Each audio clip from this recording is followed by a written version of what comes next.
In the meantime, could you guys introduce yourselves?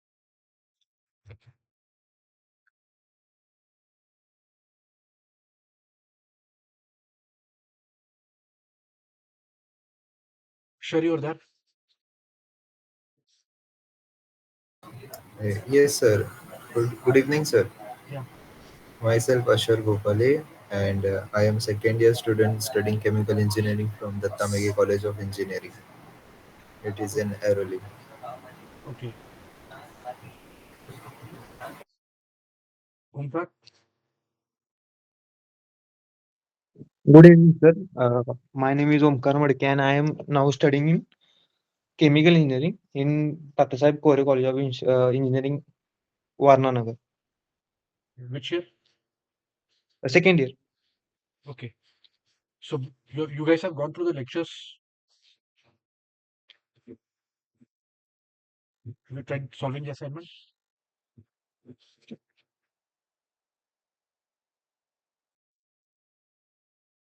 Am I audible?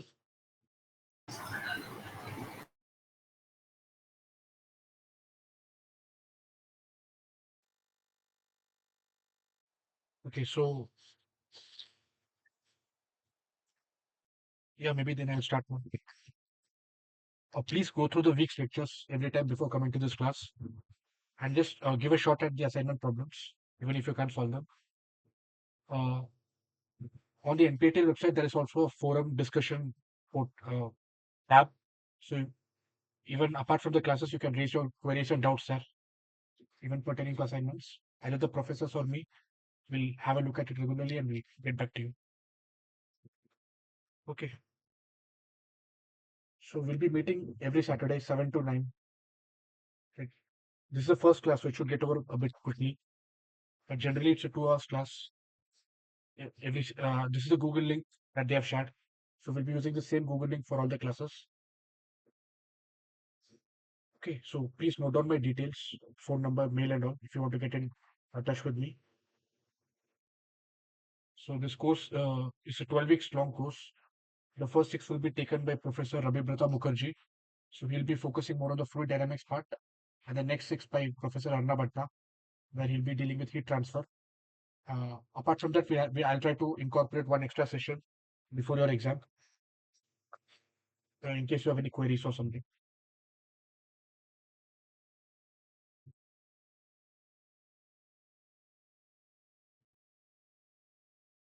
Okay, I'll start then.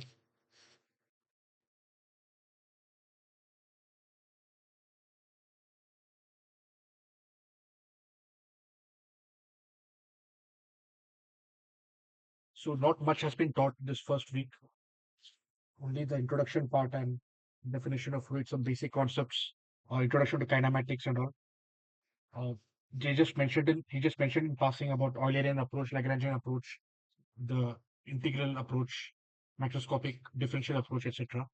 So I'll be trying to solve some examples of each of these. And kinematics has just started, so they haven't gone into streamline, streakline, pathline, etc. So that will be covered in the next week.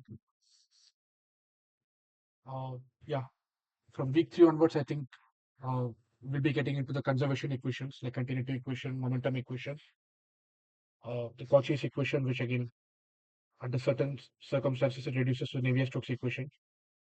Then we'll be looking at the exact solutions, then followed by boundary layers, boundary layer theory, turbulent flows, etc. So that is all the stuff that we'll be discussing in fluid mechanics. So I'll be referring to Fox, McDonald, Pritchard, uh, and also there is a book by William Dean and also Bert Stuart Lightfoot.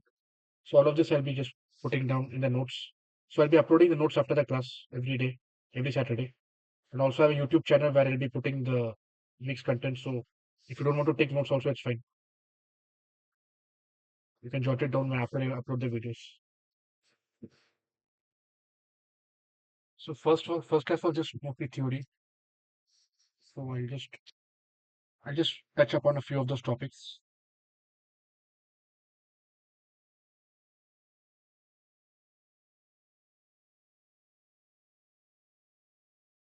So he talked about continuum. Okay. So where we take this continuum approximation, I'll just first make the notes and then I'll tell you.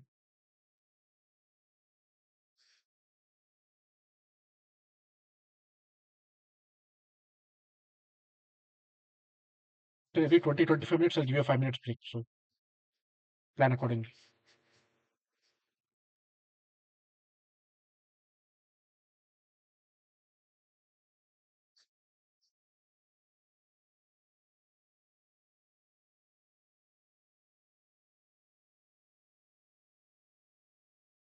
So any fluid, whether it is a gas or a liquid, it is discrete in nature.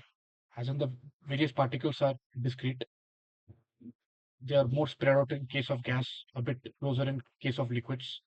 So when do we take the continuum approximation? Is one question. So for gases, when the length scale is above 1 micrometer, we can take this continuum approximation at STP.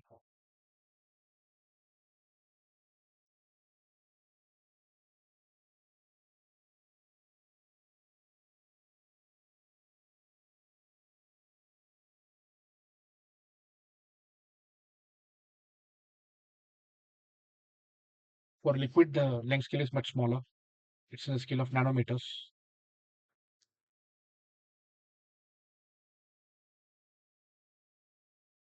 So generally above 4 nanometer at STP, you can take this continuum approximation. So basically, if you have some control volume in the fluid element and you try to count the number of particles and then you divide it by the volume of that control volume, you get something equivalent to a density. So this is what the plot will look like. Density as a function of the scaling length that you're taking. So at very small control volume, the fluctuation of density will be a lot, right? Because the particles are discrete in nature. If you take a very small control volume, it can have one, it can have two, it can have even more. But if you increase the size of the control volume, you have more or less a stable number of particles in that volume. So it tends to stabilize out, not much fluctuation. So this is a continuum regime, if you see in the graph.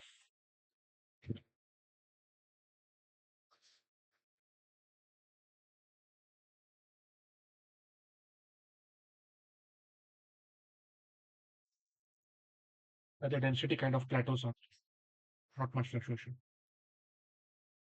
Okay. Okay. So some other things that he touched upon were like our microscopic form of the conservation equation and the macroscopic form of the conservation equation. So these things like we'll be getting into more detail in the coming classes, including the derivation and stuff like that. So I'll just um, write down the basic nature of these kind of equations so that we can refer back to them later.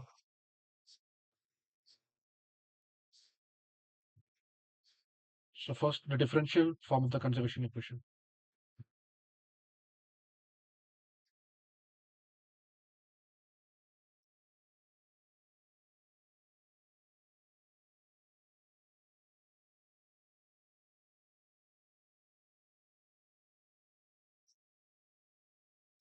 Okay.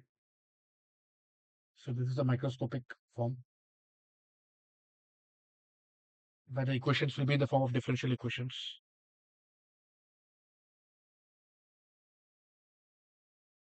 So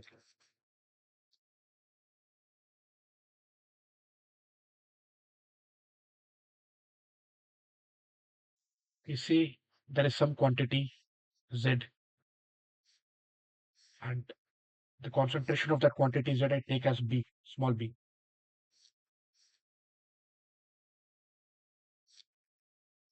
I'll first define some terms and then the form of the equation.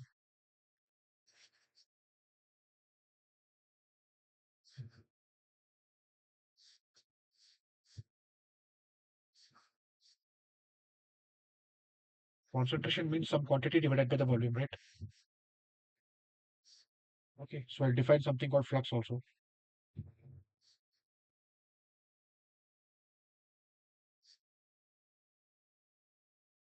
It's a vector. which is the total flux of Z. I hope you guys know the difference between scalar, vector, tensor, etc. At least between scalar and vector. Tensor will come to it later.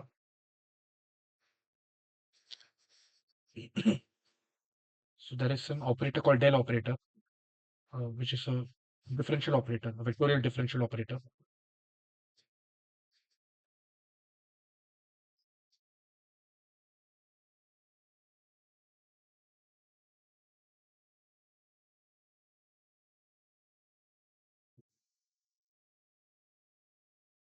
Again, with this operator, like we can have something called divergence, something called curl or gradient.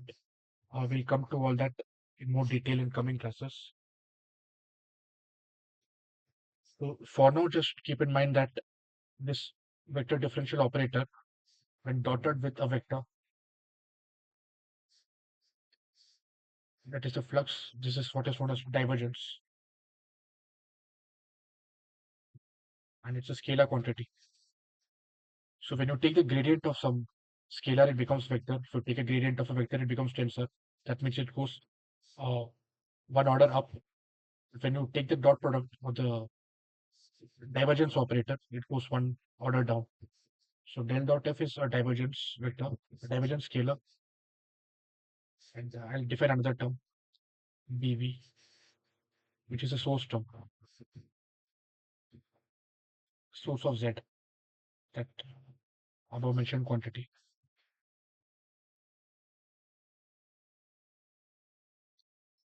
So we'll dive into detail in the coming classes, but I'll just give the form of the equation. So the differential form of the equation looks something like this. Rho b by dou t is equal to minus del dot f plus the source term. Okay.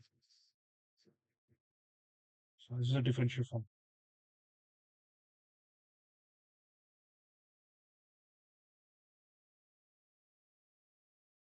We can have this differential form of equation for mass, momentum, energy, etc. In this course, we'll be limiting ourselves to mass and mass, momentum, and energy.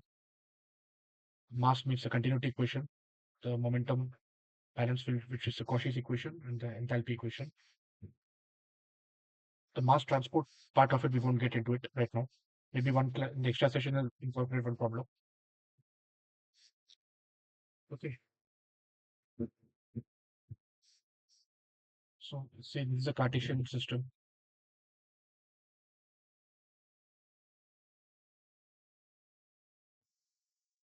Writing vectors, sorry, E1, E2, and E3.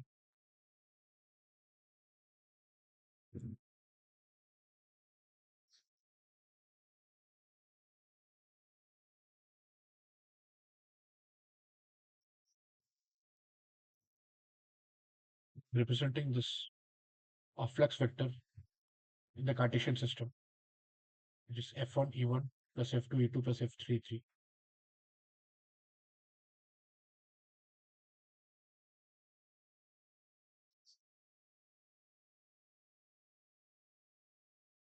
So the del operator is nothing but 2 by 2x into E1 plus 2 by 2 by E2 plus 2 by 2 z E3. This is how it is defined.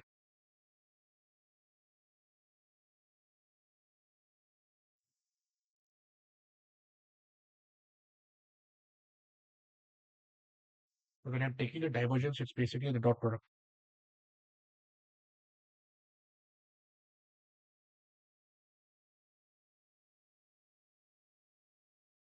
It goes as this del vector dotted with the F vector.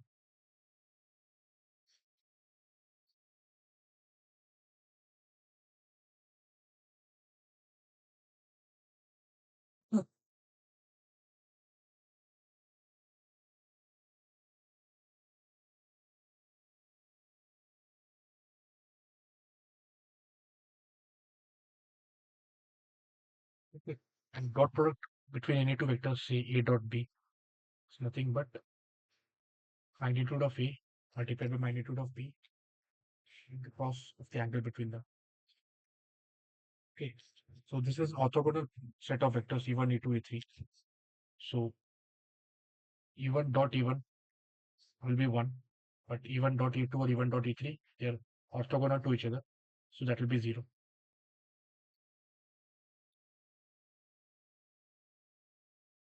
Okay, so in general, like ei dot ei is 1, and ei dot ej, that is when I is not equal to j, that is equal to 0. So if you look at the divergence of this, e1 dot e1 will have dou f1 by dou x, e1 dot e2 will be 0, e1 dot e3 will be 0. Likewise, e2 dot e1, e2 dot e3 will be 0, e3 dot e1 and e3 dot e2 will be 0. So only where e1 dot e1 is there, e2 dot e2 and e3 dot e3, only those values will be there. So our divergence reduces to this.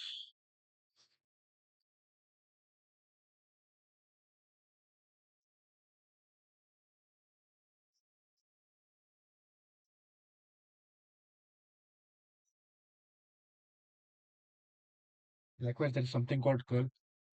I'll come to that when we discuss about rotation.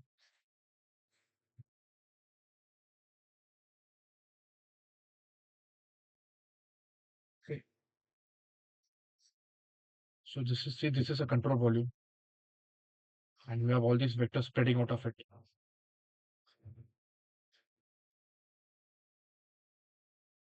Unit normal for this control volume points outwards,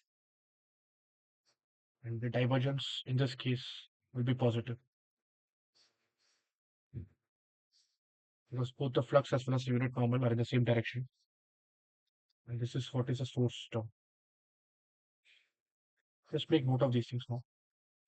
We'll talk about source, sink, etc. later. Likewise, if all these vectors are coming into this control volume in this manner,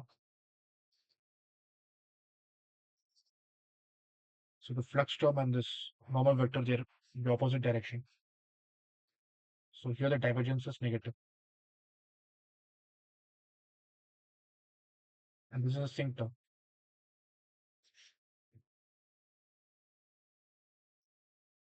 If they just pass like this, the divergence is 0.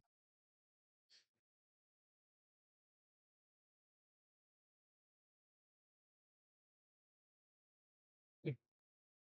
So this is a differential form. And when you write it in the form of integrals, that is a macroscopic approach. That's the integral form of the conservation equation.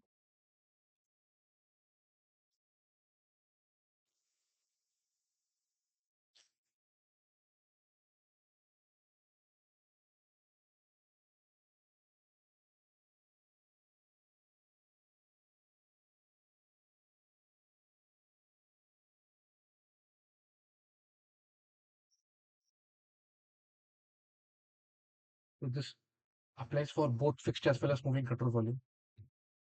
I'll maybe derive the proof in the next class why it is valid for both fixed as well as moving control volume. So this is how the equation goes. They are all in the form of integrals. Okay, the same z, b, t, f, etc. The definitions of those quantities are same as defined earlier for the microscopic approach. So this is how it looks like.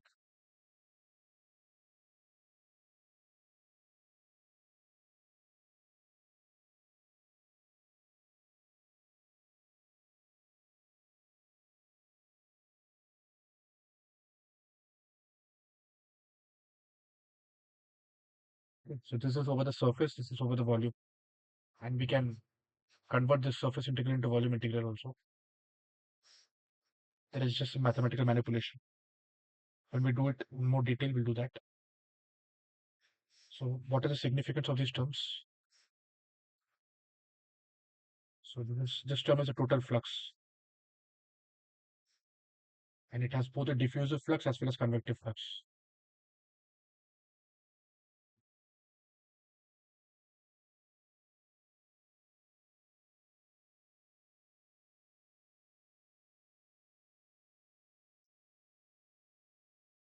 This is the generation term.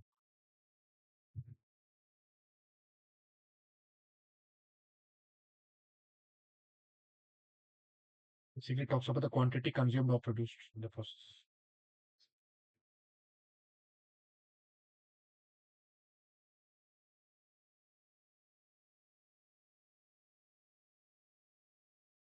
B can be density. Okay.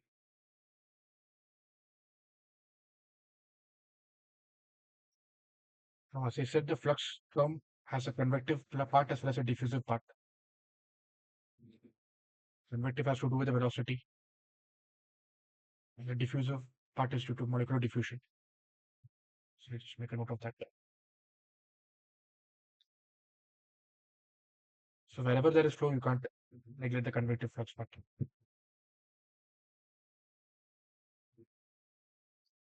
Diffusive flux is given by various constitutive relations. A constitutive relation means like it's based on observation, not derived from the first principles. Like say Fick's law for diffusion, which is again you derive it from the Stefan-Maxwell equation, or the Fourier's law for heat conduction. So those are some types of diffusive fluxes, or even the Newton's law of viscosity when we talk about the momentum transfer.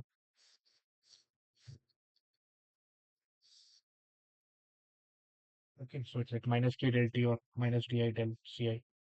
So the significance of this minus term and all will come later. Just note that by convention we take it as negative. So you can convert the integral form into the differential form and vice versa. For instance, like if you take this f into the convective part and the diffusive part, and you convert the surface integral to the volume integral, and then do differential with respect to volume, you'll get the macroscopic equation. So that looks like this.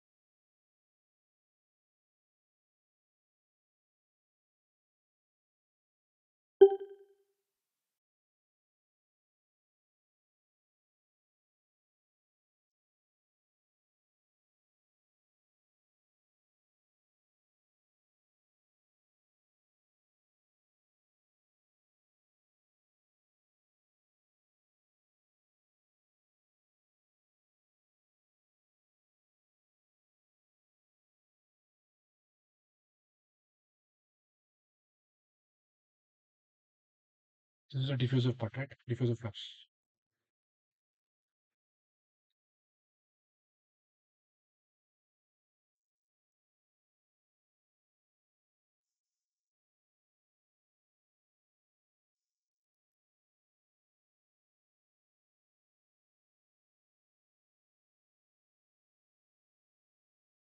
Basically, the differential part, you have a very detailed picture, while it's more of a gross picture in case of the integral part.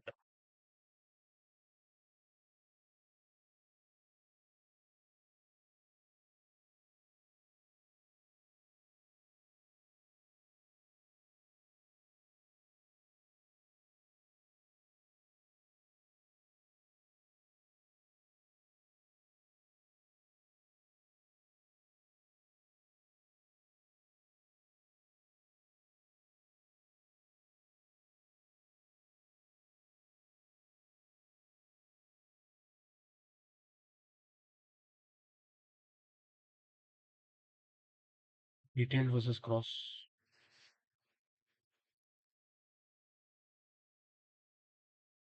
Detailed as in, suppose you have an air wing, aeroplane wing, and you want the exact velocity and pressure profile around the wing. You generally go with the microscopic equations.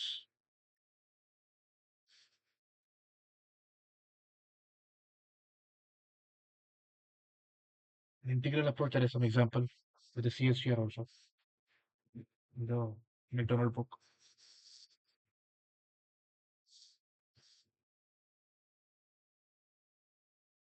Where you draw the control volume around the entire CSTR and then want to solve it.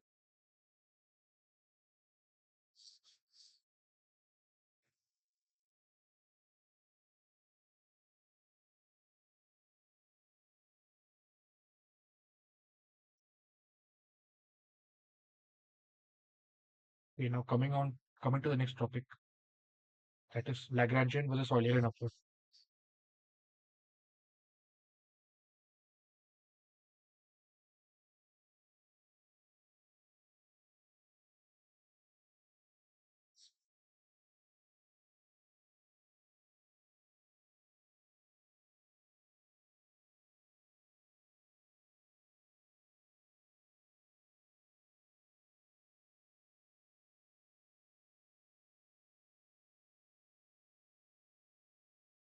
So in a Lagrangian approach, you track a particle.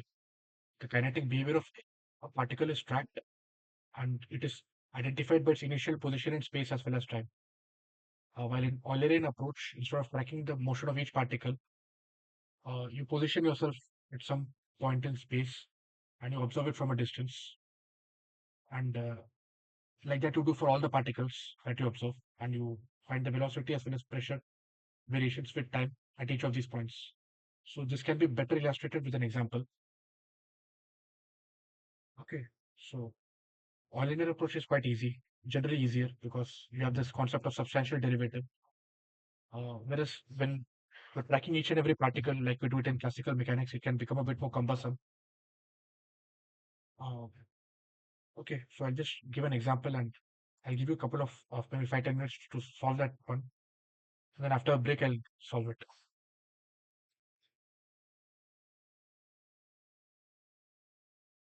So I'll first write down the question here.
Okay, so this is a channel over here, and it's a steady 2D incompressible flow to the converging channel. The velocity profile is given as this v is equal to v1 into 1 plus x by l in I cap direction. It is along the x-axis. Okay, so what is steady, what is 2D, what is incompressible, like those were taught in the first class. Let's refer those notes. Okay, so I want you to find an expression for the acceleration of the particle using first Eulerian approach and then Lagrangian approach. And just to cross check that both these approaches give the same answer, I want you to evaluate the acceleration when the particle is at the beginning of the channel and when it is at the end of the channel. And just make sure that both of them are same. Yeah, maybe take a 5 or 10 minutes break and try solving this problem. So for Eulerian approach, just use a substantial derivative concept. For Lagrangian approach, you rank each particle, approach it like a classical mechanics problem, and just give it a shot. I'll solve it after 5 minutes.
Okay.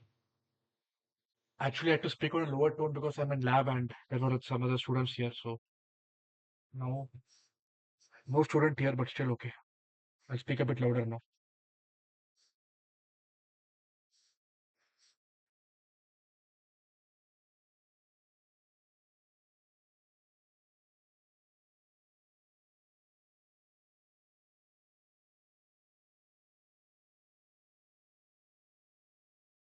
Okay, for the Eulerian approach, just use the substantial derivative concept. Okay.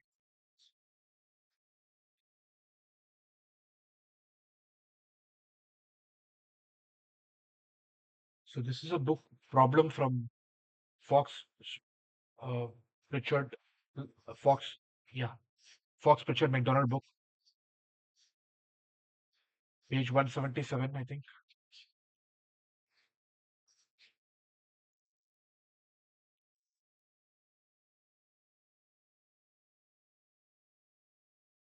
Okay, so what was the question? Yeah, so the velocity profile is given. So when you look at the substantial derivative concept, what is the acceleration? Acceleration vector is nothing but capital D. Substantial derivative, we always use capital D. dv by dt is equal to rho v by rho t. This is a temporal part, and the spatial part is this u dou v by dou x plus v dou v by dou y plus w dou v by dou z. And in this case, we are interested in the x component of the acceleration, no? Because we have only x component of velocity. So v is 0 here, w is 0 here. We only have u. So acceleration in this case will be du by dt is equal to dou u by dou t plus u dou u by dou x plus v dou u by dou y plus w dou u by dou z. The steady state problem, so dou u by dou t is 0, v is 0, w is 0. So we are only left with u dou u by dou x. And center line velocity is given here. What is u? U is v1 into 1 plus x by l. And dou u by dou x will be v1 by l. So this is what we get from the Eulerian approach. v1 square by l into 1 plus x by l. Fine. So this is very straightforward using the Eulerian approach.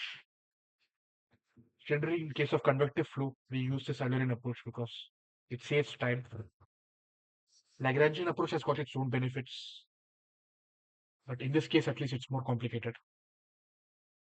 So you track a particle, you solve it like a classical mechanics problem. Lagrangian approach.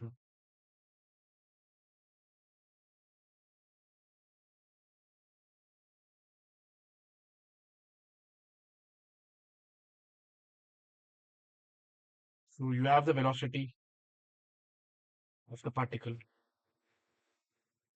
and that is nothing but dxp by dt. Okay, so here Vp is only the u component of velocity is there, which is nothing but v1 into 1 plus xp by l. Why I'm taking p subscript is because I'm sitting on the particle right now. I'm not observing from a distance. For each of the particles, I'm sitting on the particle and observing as it moves. The frame of reference is the particle. So dxp by 1 plus xp by l is equal to v1 dt. I'll integrate both sides. So the limits of xp will be from 0 to l, the beginning of the channel to the end of the channel, and time will be 0 to t. So what do you get when you integrate this? Left hand side will just be ln of ln of the Neperian log of 1 plus xp by l divided by 1 by l. And right one will be v1 t. And t going from 0 to t. Here xp is going from 0 to l. So basically, we are left with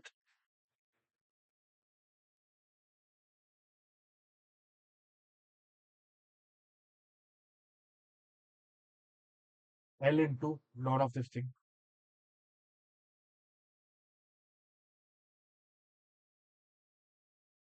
is equal to V1T.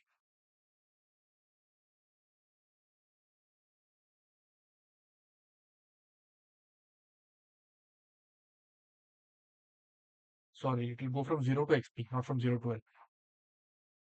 Limits are 0 to xp. Later we'll set that xp as 0 or L. So if you simplify this expression, you will get xp as L into e to the power V1T by L minus 1. So to get the velocity, you differentiate xp. So it will be dxp by dt, and xp already in terms of t you know. So this is what you're going to get. V1 into e to the power V1T by L. And you double differentiate it to get the acceleration. Then V1 square by L e to the power V1T by L. Okay, so if you see here, the acceleration term in Lagrangian approach looks different compared to the Eulerian approach. Eulerian approach, it had in terms of the spatial coordinate, but here it is in terms of the time, because the frame of reference is not different. We are sitting on the particular Lagrangian approach, while for Eulerian, we were just focusing from a distance on a particular spatial location of the flow. But both of them converge to the same result, as I'll be showing here. So I'll be evaluating the acceleration when the particle is at the beginning as well as at the end, and show that both of them are same. Okay, so let us look at this Lagrangian approach first. So at the beginning of the channel, xp is equal to 0. So what is t? T will be 0. Fine. So what will be ap? ap will be just to plug in this value of t over here. It will be v1 square by L. Fine. And here also the entrance Eulerian approach x is equal to 0. So it's v1 square by L. Okay. So likewise at xp is equal to L, using Lagrangian approach, what is the t? At xp is equal to L, from the equation of Lagrangian, you get 2 is equal to e to the power v1 t by L. And you plug this e to the power v1 t by L in the acceleration term over here. So you'll be getting ap is equal to 2 v1 square by L.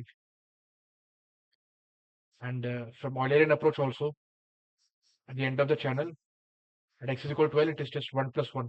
So 2 v1 square by L. So we see that both in case of Eulerian as well as Lagrangian, we get the same result, right? Just the method of obtaining the result is different in both of them, but nevertheless, we get the same result in both of them cases.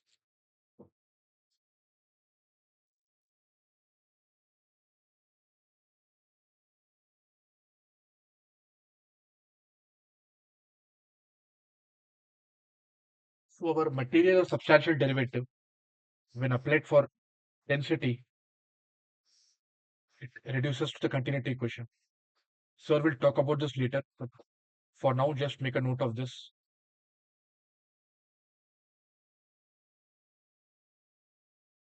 The quantity you're taking as density now.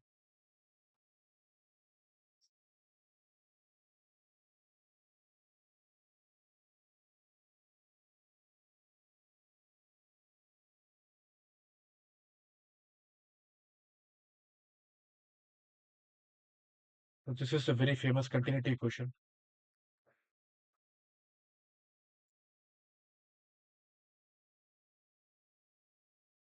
And like Sir told you how we can derive the substantial derivative from uh, Taylor series, if you remember, you neglect the higher order terms. And so likewise, like say there is some quantity b, okay, which is a function of spatial as well as temporal quantities, that is x, y, z as well as time. If I take a derivative of that, since it depends on x, y, z as well as t, I can simply break it into dou b by dou t into dt. Dou b by dou t into dou t by dou t. Okay, plus dou b by dou x, since it depends on time as well as space. Dou b by dou x into dou x by dou t plus dou b by dou y into dou y by dou t plus dou b by dou z into dou z by dou t. Fine. So this is the first term is just dou b by dou t. Dou x by dou t is nothing but u or vx. So it's vx into dou b by dou x plus vy into dou b by dou y plus vz into dou b by dou z. Okay. So this is the change with respect to time, and this is with respect to space.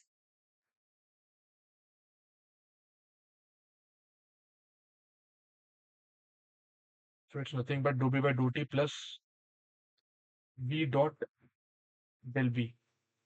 This whole thing is substantial derivative. Okay.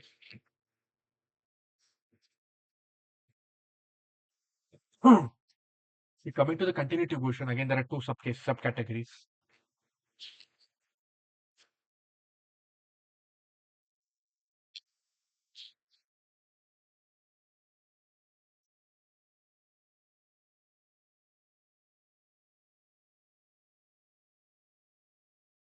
The rho can be constant. If rho is constant, this continuity equation just simplifies as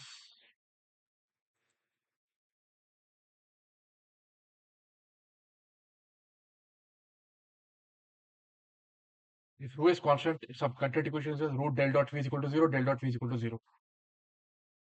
So that is what is known as incompressible condition, incompressible flow condition.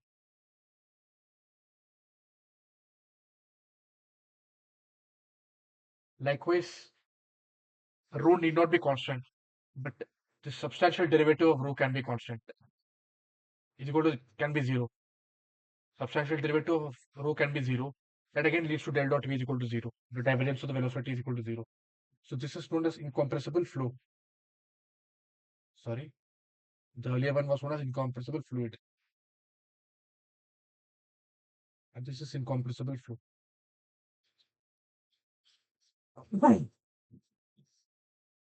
so make this important distinction while we are solving the Navier-Stokes equation and all. Like we'll be using this concept repeatedly.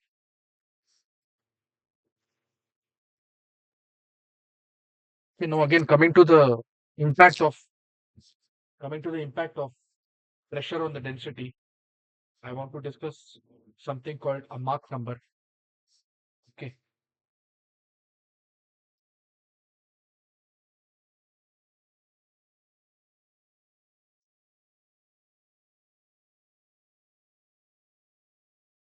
Mach number is denoted as ma. It's the ratio of the fluid velocity and the speed of sound and fluid.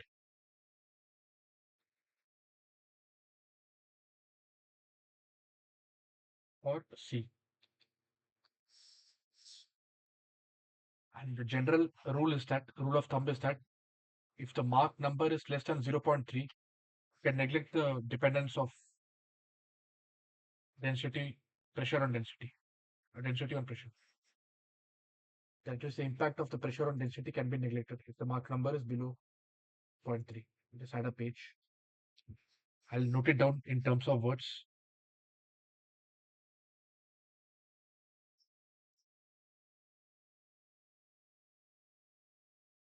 If it's less than 0.3, impact of P on rho can be neglected.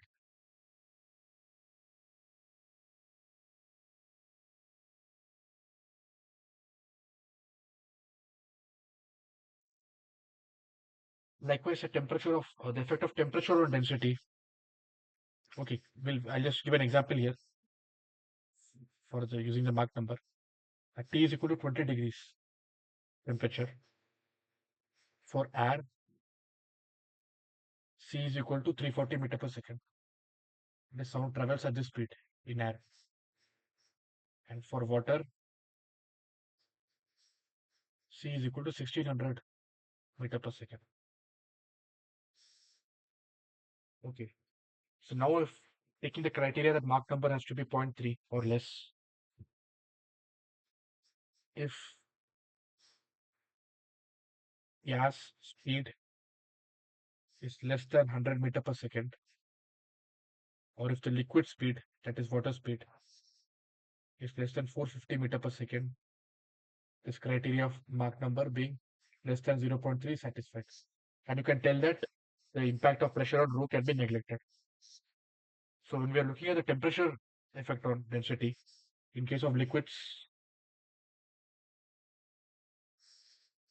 if the delta T in any operation is in the range of 100 to 200 Kelvin, the difference is less than this, you can say that rho isn't impacted much. While for gases, this is a bit low, 10 to 20 Kelvin. So these and all were not covered in class. I'm just giving you an engineering perspective of when you can take compressible, when you can take incompressible, etc. Okay. So next we'll have to go through the normal stress and shear stress, etc. So before that, I'll just tell you about constitutive relation.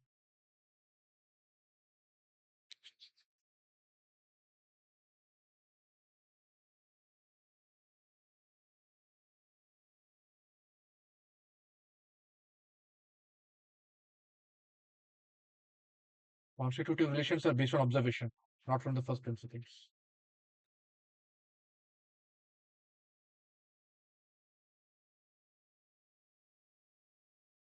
Example, Fourier's law for heat conduction.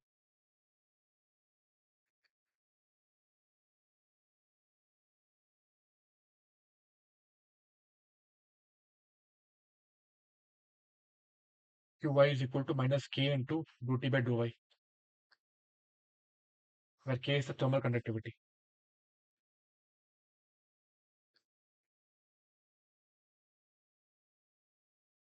Why it is negative is because like heat flows from higher temperature to lower temperature, and that is when the gradient is negative. The heat flow is considered to be positive. So similarly for flux also, you can have heat, mass as well as momentum flux.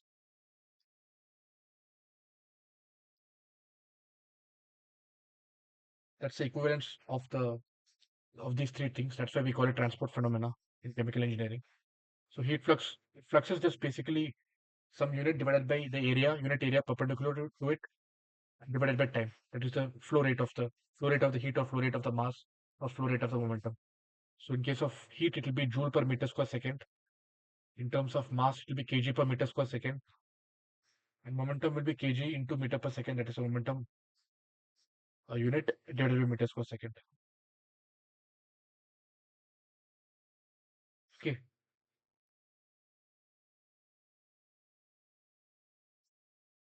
The diffusivity for all of them, like, will have the same units of meter square per second. That and all, like, I'm just telling you the information. We'll go through it in detail later when we discuss the various equations.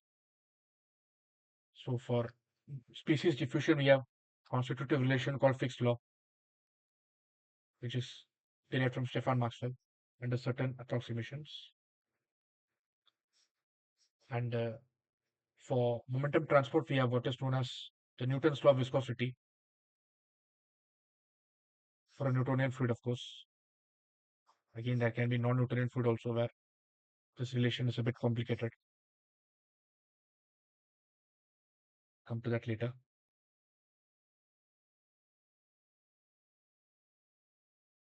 Okay.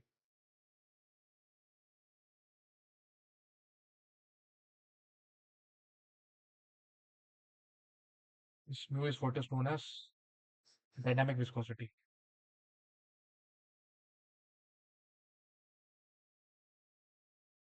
This is tau yx is equal to viscous stress or momentum flux.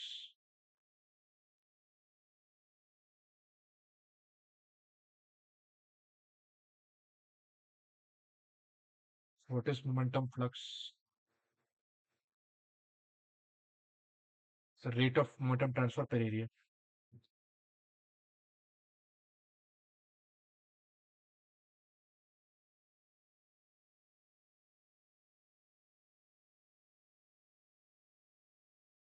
There's something called kinematic viscosity, which is just viscosity by rho.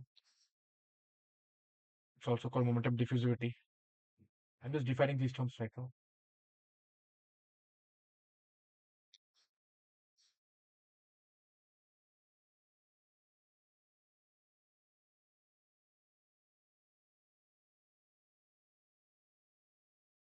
In terms of in thermal diffusivity is K by rho Cp.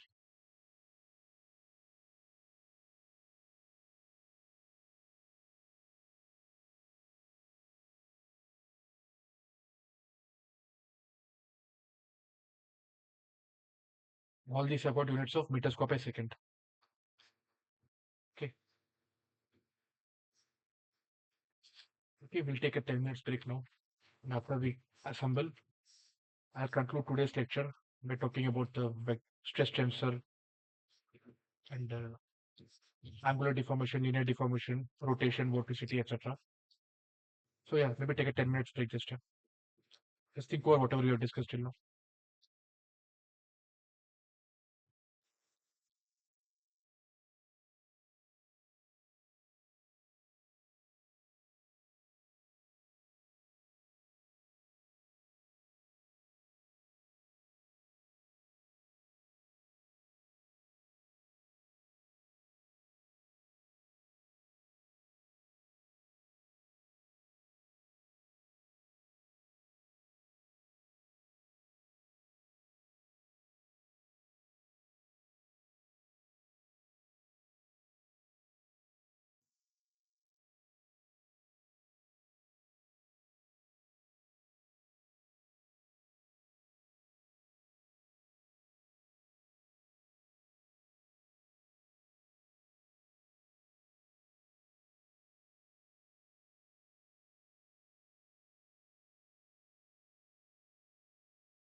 Yeah, sorry for the delay.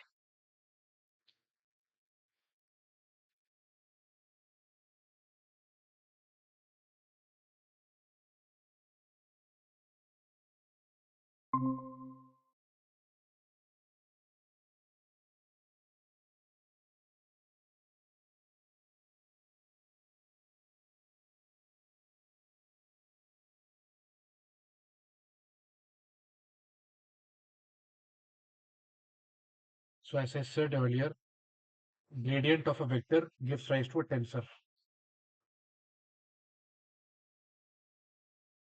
And generally, when we talk about stress, we talk about the stress tensor. Okay, for instance, the shear stress tensor is represented like this.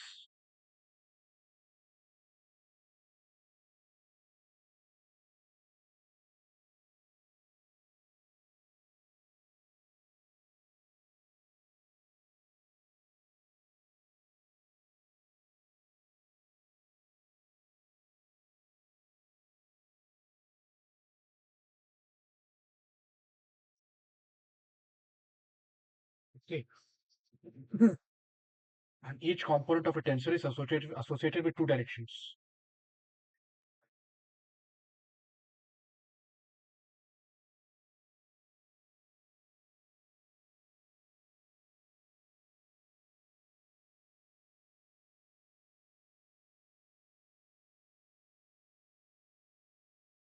Okay, for instance, tau yx. Oh fuck, sorry. Here y is, what does y represent and what does x represent? So here x is the direction of the fluid flow. So basically it says that the fluid flow is in x direction.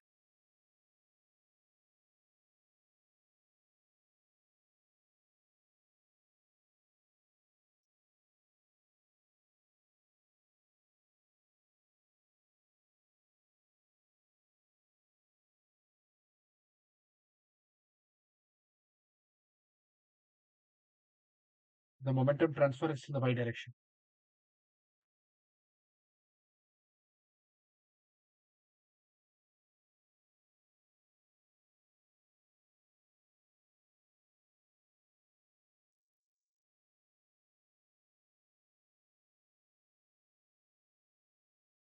Typically, there's a power law form of the shear stress tensor, du by dy to the power n. This we can also write as du by dy magnitude to the power n minus 1 into du by dy. It's nothing but eta into du by dy, where eta is the apparent viscosity.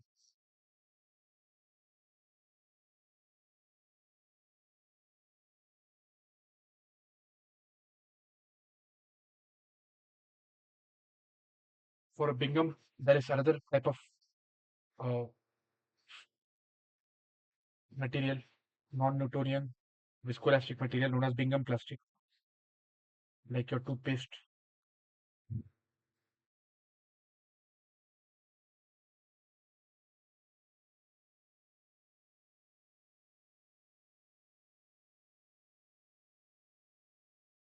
Where tau by x goes as tau naught plus mu into du by dy. Okay, and here like this power law when I'm telling, if n is less than one equal to one, it is just Newtonian fluid. If n is less than one, it is pseudoplastic. If n is greater than one, it is dilated. Okay, so I'll just make a note of that. The power law equation, if n is less than one, it's shear thinning or pseudoplastic.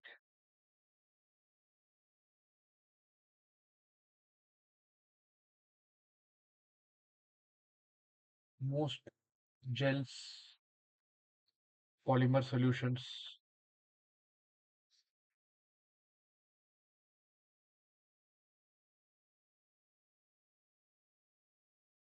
Even colloids, they fall into this category. And when n is greater than 1, it is known as shear thickening.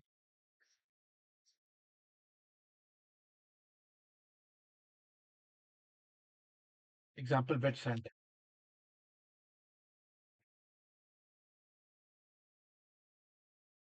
Okay, now I'm just mentioning all the terms that you may come across in your problems, like rate of linear deformation. Okay, epsilon dot xx is equal to dou u by dou x. Epsilon dot yy is equal to dou v by dou y. These are all from the notes only. We refer to the notes. I'm writing it so that you have all the formula in one place to solve the assignment problems, in case such things are asked. For angular deformation,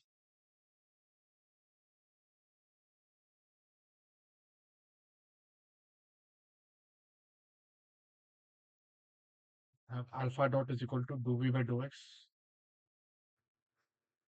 Beta dot is equal to dou u by dou y.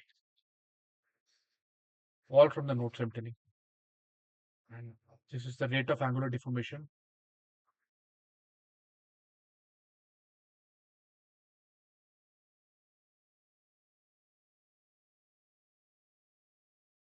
Alpha dot plus beta dot is equal to dou v by dou x plus dou u by dou y. And sir also talked about the spin vector, if you remember.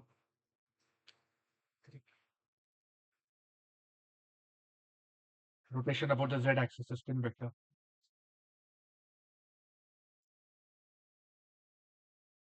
Is half into alpha dot minus beta dot. For xy plane, it is half into dou v by dou x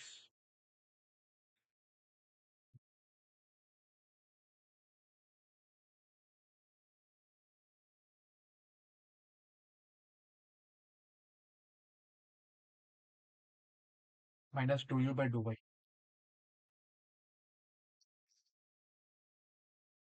Wz indicates that the rotation is about the z-axis.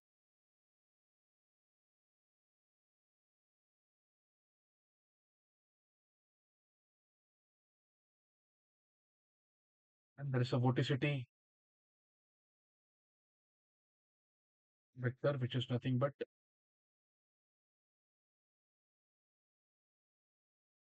two into the spin vector, or del cross v.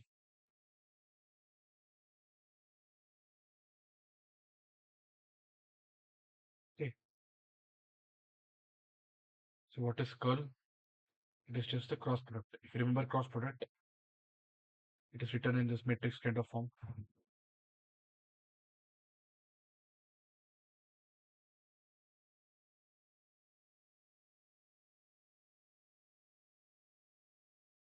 Wz will be dou v by dou x minus dou u by dou y.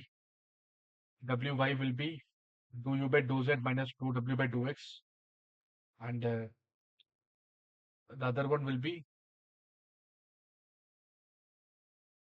in I direction, it will be dou w by dou y minus dou v by dou z. Half of that, because we are wanting a spin vector, okay? So I'm just noting all that down.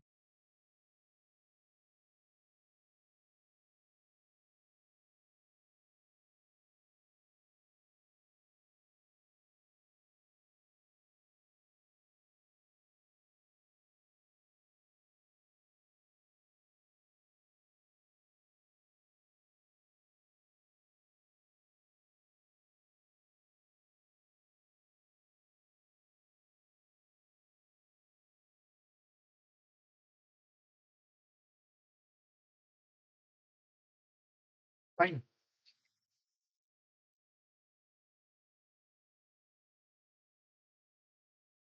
Now again, like fluid flow is because of surface, Poiseuille flow is because of pressure gradient, right? This and all will solved examples we will solve in the next class, okay? Next class or the third class. Poiseuille is because of pressure gradient. Again, I'm just writing down the general equations like for your convenience.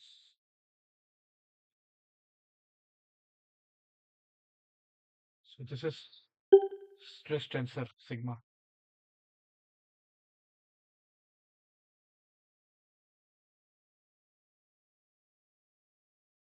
Overall stress tensor. It includes both isotropic as well as deviatoric parts. Is equal to minus pi plus tau.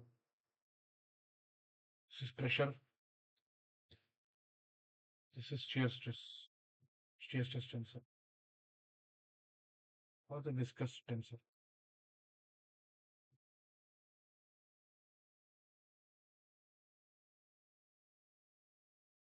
Pressure is just a diagonal tensor.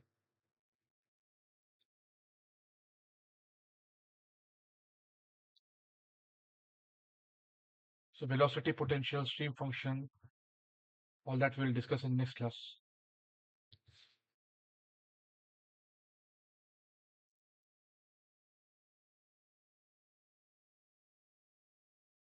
So generally, inviscid and irrotational go hand in hand. And when there is no particle rotation, it is called irrotational.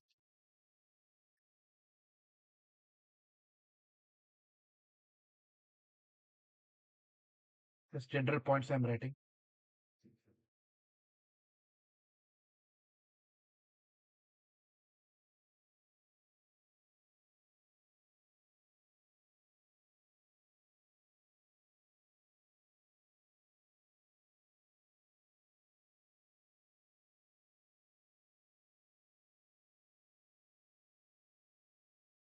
Okay, I'll just give you an example.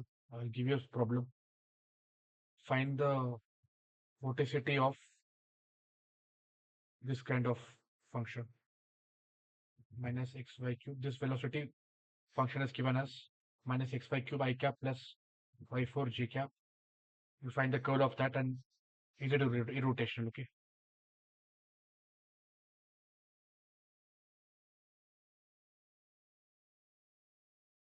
This is your homework problem.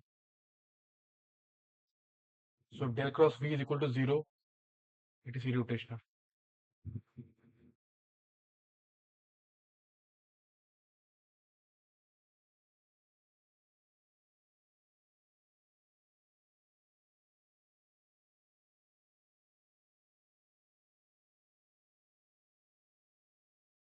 Okay. Solve it.